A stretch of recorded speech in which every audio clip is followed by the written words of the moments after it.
এখান থেকে এনসিপির টোকাইগুলো উদ্ভব হয়েছে এবং এই এনসিপি মানেই যে জামাত বা এই এবি পার্টি এনসিপি এগুলো মানেই যে জামাতের আর একটা বি টিম। আপনারা দেখেছেন যে এনসিপির কোনো ডাকসুতে তাদের কোনো ভূমিকাই ছিল না, একটা কথাও বলেনি এদের কেউ। এতেই বোঝা যায় তারা মৌনভাবে নীরবভাবে এই শিবিরকে সমর্থন দিয়ে এসেছে। তো সেই জায়গায় শেষ পর্যন্ত শিবির যখন আপনাদেরকে এত বড় একটা লজ্জা দিল, সেখানে ছাত্র দল আছে, বাম দলের আছে, আমরা তো নেই। আমরা অর্থাৎ বাংলাদেশ আওয়ামী লীগ, ছাত্রলীগ আমরা নেই। আমরা দূরের থেকে দর্শক হিসেবেই শুধু একমাত্র আমরা দেখেছি। আমাদের পক্ষে যতটুকু বলার সেটা আমরা বলেছি মানুষকে, আমাদের দায়িত্ব আমরা পালন করেছি। আমরা মুক্তিযুদ্ধের কথা বলেছি, আমরা প্রগতিশীলতার কথা বলেছি, আমরা বলেছি এই ধর্মভিত্তিক এই উগ্র ধর্মভিত্তিক এই মৌলবাদীরা যদি দখল করে তাহলে আপনাদের কি কি হতে পারে। দীর্ঘ সময় ধরে তারা গুপ্ত রাজনীতি করেছে, তারা কখনো প্রকাশ্যে বলার সাহসই পায়নি, তারা শিবিরই করে। সেই ছেলেপেলেগুলোই আজকে যখন আপনাদের ঢাকা ইউনিভার্সিটিকে নিয়ন্ত্রণ করবে, সেটা আপনারা সেখানে ক্লাস করেন, আপনারা সেখানে যান, সেখানে আপনারা পড়াশোনা করেন, সেটা আপনারাই হয়তো বা বুঝবেন। আমাদেরকে তো আপনারা মনেই করেন যে আমরা খারাপ, নানানভাবে আমাদেরকে অভিহিত করেছেন। কিন্তু একটা কথা মাথায় রাখবেন, শেষ পর্যন্ত এই বাংলাদেশকে উদ্ধার আমরাই করব। বাংলাদেশ আওয়ামী লীগ, ছাত্রলীগ, বাংলাদেশ আওয়ামী লীগের সমস্ত সহযোগী সংগঠন একটা সময় আপনারাই আমাদের কাছেই আসবেন। না, এটা কোনো অহংকার নিয়ে বলছি না, এটা আপনাকে শোনানোর জন্যও বলছি না যে একটু আপনার যাতে জ্বালাটা বাড়ে না। আমি জানি আপনারা কষ্টে আছেন, আমরা জানি আপনারা কষ্টে আছেন। শেষ পর্যন্ত বাংলাদেশকে উদ্ধার করার জন্য বাংলাদেশ আওয়ামী লীগকেই সক্রিয় হতে হবে। দেখলাম তো গত এক বছরে শেষ পর্যন্ত আপনারা যা করেছেন সেটা হচ্ছে শিবিরের কাছে ঢাকা ইউনিভার্সিটিটা দিয়ে দিলেন। ছাত্র দলের ঢাকা ইউনিভার্সিটির এই নির্বাচন নিয়ে তাদের কি স্ট্র্যাটেজি ছিল, বাম দলগুলোর কি স্ট্র্যাটেজি ছিল, কি করেছে তারা? কিছুই করেনি। অ্যাটলিস্ট আমার দেখা মতে ভেতরে ভেতরে এই জামাত শিবির নানান প্রক্রিয়ায় কাজ করেছে, টাকা ঢেলেছে, নানান ধরনের তারা মেকানিজম করে শেষ পর্যন্ত ভুয়া ভাবে তারা ব্যালট পেপারে সিল মেরে, রাত্রেবেলাতে সিল মেরে তারা আজকে এই কাণ্ড ঘটালো। এবং তাদের উপাচার্য শুরুতেই জামাত কি করেছে, যখন বিএনপি টেম্পো স্ট্যান্ড দখল করেছে, বাস স্ট্যান্ড দখল করেছে, দখলবাজি আমাদের নামে শত শত মামলা দিয়েছে, আমাদের নামে বিএনপির আমাদের নেতাকর্মীদের ব্যবসা প্রতিষ্ঠান, বাড়িঘর, রাস্তাঘাট, টেম্পো স্ট্যান্ড, রিক্সা স্ট্যান্ড, সবজির বাজার দখল করেছে। এই জামাতিগুলো কি করেছে, তারা বিভিন্ন ইউনিভার্সিটিতে তাদের লোক বসিয়েছে, সচিবালয় তাদের লোক বসিয়েছে, বিভিন্ন স্কুল কলেজে তারা তাদের ছেলে পেলে ঢুকিয়েছে, তারা আর্মির ভেতরে তাদের লোক ঢুকিয়েছে। অর্থাৎ জামাতে ইসলামী জানে যে কোন জায়গাটা করলে তাদের নিয়ন্ত্রণ নিতে পারবে। টেম্পো স্ট্যান্ড তারা দখল করবে না, করবে তারা ওই টেম্পো স্ট্যান্ডও দখল করবে, লেগুনা স্ট্যান্ডও দখল করবে, বাস স্ট্যান্ডও দখল করবে। কিন্তু ওইটাকে তারা টপ প্রায়োরিটি দেয়নি। তারা টপ প্রায়োরিটি দিয়েছে প্রথমে সিস্টেমটাকে তারা দখল করতে চেয়েছে। জামাত সিস্টেমকে দখল করেছে, আর এই বিএনপি আর বাকি যারা আছে তারা টেম্পো স্ট্যান্ড দখল করেছে। জামাত ইসলাম বাংলাদেশ আওয়ামী লীগকে এত ভয় পায় কেন?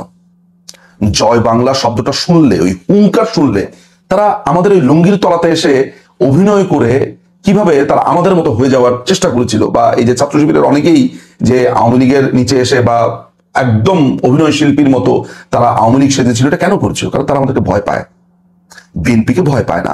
বিএনপির সামনে তারা প্রকাশ্যে বলতে পারে আমি রাজাকার, আমি ৭১-এ পাকিস্তানকে সমর্থন করেছিলাম। কিন্তু আওয়ামী লীগের আমলে কি সেটা বলতে পেরেছিল? মানুষ শুনেছিল? বাংলাদেশের মানুষ যদি এখন এটা শুনে আনন্দ পায়, তো পরিষ্কার ভাবে বলাই হয়েছে যে তারা পাকিস্তানি ক্যান্ডিডেট, ইলিয়াস বলেছে। এটা শোনার পরেও যদি আপনার মনে করা হয় যে ঢাকা ইউনিভার্সিটির একটা স্টুডেন্ট, ছাত্রছাত্রী ভোট দেবে বা ভোট দিয়েছে, আমার আপনার তো কিছু করার নাই। যদিও ওই ভোটের কারচুপি, ভোটের কাহিনী, এগুলো আমরা পরিষ্কারভাবে দেখতে পেয়েছি যে কি হয়েছে না হয়েছে। কিন্তু সর্বোপরি আমি ওই জায়গাতে যদি নাও যাই, সর্বোপরি এই ছাত্র শিবিরকে ক্রমাগত স্পেস আপনারা দিয়ে গেছেন না? এই এনসিপি কিভাবে এই ছাত্র শিবিরের আরেকটা বিটিং হয়ে আপনাদের উপর ছড়ি ঘুরিয়েছে। এত বড় একটা সংগঠন আপনি, বিএনপি, ছাত্রদল, এত বড় সংগঠন, কি করতে পারলেন? কি করেছেন? এখন হা হা করে কাঁদছেন, এখন বুক থাপাচ্ছেন, এটা পৌর নির্বাচন মানি না, এই না সেই না।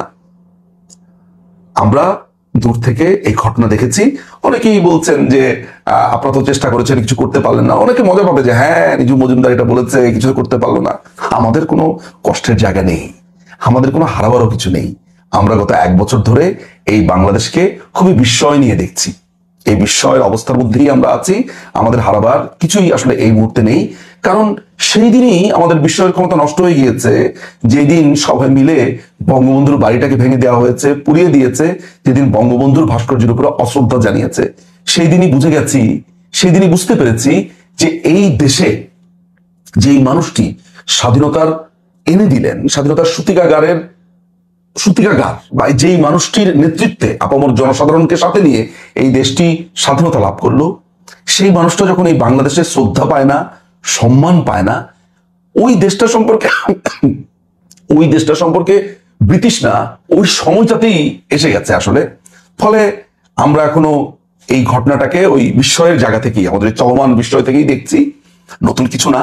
তবে এটা তো খুবই সত্যি কথা, চোখের সামনে শিবির এইভাবে দখল করেছে।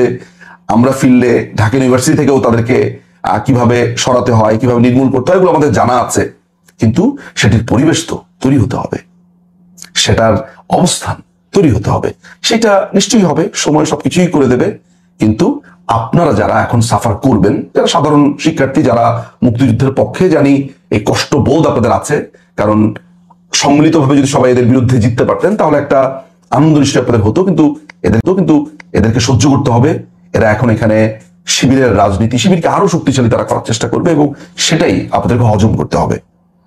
খুব বেশি বলার কিছু নেই, খুব বেশি আপনারা তো আবার অত্যন্ত মেধাবী, ঢাকা ইউনিভার্সিটিতে পড়েন, কিছু বললে আপনাদের তো ইগো, এই এত বড় বড় আপনাদের ইগো। আর মুখটা খারাপ করলাম না, খারাপ করলে বলবেন নিজুম ভাই খারাপ কথা বলে। সহ্য করেন।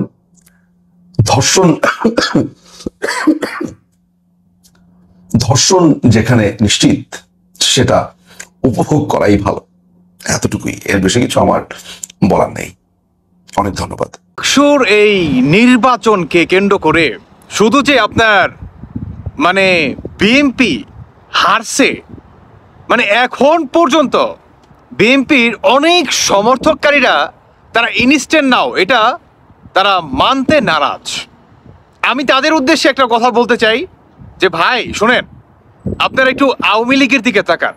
বর্তমান আওয়ামী লীগের নেতাকর্মীরা বা সমর্থককারীরা আপনাদেরকে এখন পর্যন্ত আপনাদেরকে রিকোয়েস্ট করে বলতেছে যে ভাই আমাদের সাথে হাত মিলান, ক্ষমতায় আপনারাই যান, 5 বছর থাকেন, তারপরে না হয় সুষ্ঠু একটা নির্বাচনের আয়োজন করেন, তারপর জনগণ ডিসাইড করবে যে আওয়ামী লীগ আসবে না বিএনপি আসবে। কিন্তু বর্তমান বিএনপি এখন পর্যন্ত নারাজ। গতকালকে আসলে আজকেই তো গতকালকে যাই হোক, সারাটা রাত জাগনা ছিলাম এই ডাকসু নির্বাচনকে কেন্দ্র করে। আবিদ উনি তো আপনার দুপুর থেকেই বলে যাচ্ছিল যে এই নির্বাচন কারসাজি হচ্ছে, শুরু থেকে তারা এগুলো বলে যাচ্ছিল, কিন্তু কেউ কোনো কান দেয়নি। যুবদল কি করে মধ্যরাতে একটা মিছিল বের করে যে আমরা আপনাদেরকে ছেড়ে যাইনি, যুবদল আপনার ছাত্র দলকে ছেড়ে যায়নি, তো সাথে থাইকেই বা কি করতে পারলেন, কি ছিঁড়তে পারছেন আপনারা? সারাটা রাত কেন জাগনা ছিলাম? কারণ এটা দেখার জন্য এই ডাকসু কিংবা ঢাকা বিশ্ববিদ্যালয় এত ইম্পর্টেন্ট একটা জায়গার ভিতরে আপনার বাংলাদেশ মুক্তিকামী একটা দল, স্বাধীনতা মুখী একটা দল, তারা রাজত্ব করবে, তাদের অধীনে থাকবে, সেটা বাংলাদেশের সার্বভৌমত্বের জন্য একটা লাইসেন্স মাত্র। যে আর যাই হোক স্বাধীনতার হুমকির মুখে পড়বে না। কিন্তু এখন রীতিমতো একদম 100-এর ভিতরে প্রায় 80% পড়ে গেছে। আর বিএনপি বলতেছে যে তারা এখন পর্যন্ত ক্ষমতায় চলে আসবে। আওয়ামী লীগের নেতাকর্মীরা আপনাদেরকে বর্তমান ফ্রি অ্যাডভাইস কেন দিচ্ছে যে আমাদের সাথে সম্মিলিত হন, ছাত্রদল আর ছাত্রলীগ সমন্বয় হয়ে ওদের হাড্ডি ভাঙবে, হাড্ডি। কোথায়? ক্যাম্পাসে, ঢাকা বিশ্ববিদ্যালয় ডাকসুতে। কিন্তু এখন পর্যন্ত আপনারা অস্বীকার করতেছেন। আপনার কি মনে হয় আপনার যে এই যে ছাত্রদল হারলো, এই ভোটগুলা গেল কোথায়? সেখানে কি ছাত্রলীগের কোনো স্টুডেন্ট ছিল না, শিক্ষার্থীরা ছিল না? অবশ্যই ছিল। তারাও কাকে ভোট দিছে? শিবিরকে ভোট দিছে। কেন দিছে জানেন? শুধুমাত্র আপনাদেরকে শিক্ষা করার জন্য। কারণ 5 আগস্টের পর থেকে জামাত যেই ঘটনাটি না ঘটাইছে, সেগুলা আমাদের এই বাংলাদেশের জাতীয়বাদী দল বিএনপি সেটা ঘটাইছে। মানে কোন বাজারের চান্দা খাওয়া যায়, কোন স্টানের আপনার তারাকের চান্দা খাওয়া যায়, মানে কার কাছ থেকে চাঁদাবাজি করা যায়, কোন সাইটটা কিভাবে নেওয়া যায়, কোন টেন্ডার কিভাবে নেওয়া যায়, এই ধরনের পরিকল্পনা করছে, মামলা বাণিজ্য করছে। বোঝেন নাই? আওয়ামী লীগের নেতা কর্মীদের টার্গেট করে করে তারা, মানে শেখ হাসিনা সরকার জবে থেকে পতন হয়েছে, তারা একটা লিজ বের করছে। সেই লিজ অনুযায়ী আওয়ামী লীগের সমস্ত নেতা কর্মীকে এনে তাদের কাছ থেকে টাকা খেয়েছে। তারা এইটা পারছে, কিন্তু জামাত কিন্তু এটা করে নাই। কারণ জামাত জানে আমি এখন পর্যন্ত প্রায় 15% ভোট পিছিয়ে আছি বিএনপির থেকে। এখন এই ভোটটা যদি আমাকে 20% করতে হয়, তাহলে আওয়ামী লীগকে আমার চাই। আর তারা এর জন্যই আওয়ামী লীগের এগেনস্টে কোনো পদক্ষেপ নেয়নি। বুঝতে পারছেন রাজাকারদের অবস্থা?